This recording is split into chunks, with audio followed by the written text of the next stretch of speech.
ময়মনসিংহের গফরগাঁও উপজেলার রসুলপুর ইউনিয়নের ছয়ানী গ্রামের মরহুম আব্দুল মান্নানের স্ত্রী মোসাম্মৎ মনিক জান দীর্ঘদিন ধরে অসুস্থ ও নিঃসহায় হয়ে মানবেতর জীবনযাপন করছেন।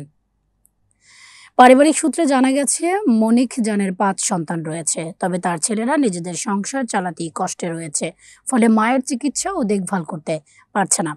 মনিক জান বলেন, স্বামী জীবিত থাকলে নিশ্চয়ই আমার চিকিৎসার ব্যবস্থা করতেন। স্বামীর কথা শুধু মনে পড়ে। হে আল্লাহ, তাকে জান্নাত নসিব করুন।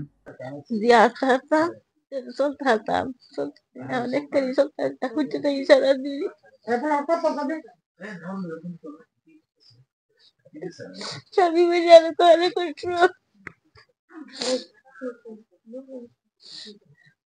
এই ৩০ লাই গেছে আর কিছু জানি না।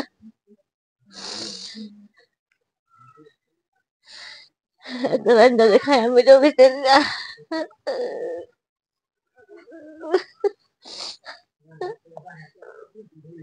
দুপুর তো আমার কোয়ালেই আছে দিতা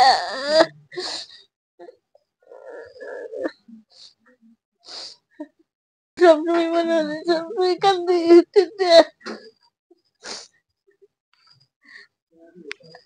আর থাকতো আমি চলতাম বেরোতাম না খাইতাম তো মজা আরো বেশি হয়েছে না হলে সব সময় আমি এদের খাওয়াইছি তো আমি মনে রাখতেছি না।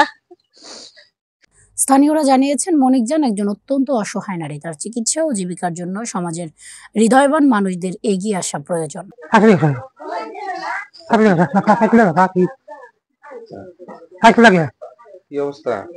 খারাপ তো আমি গাড়ি করে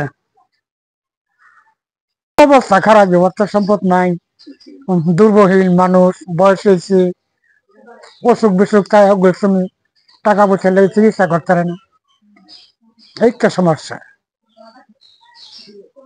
চিকিৎসা করবো টাকা পয়সা লাগবে, অনেক টাকার দরকার। এদিকে মনিক জানের দ্রুত আরোগ্য ও মানবিক সহায়তার জন্য এলাকাবাসী ও শুভাকাঙ্ক্ষীরা সকলের কাছে দোয়া ও সাহায্যের আহ্বান জানিয়েছেন।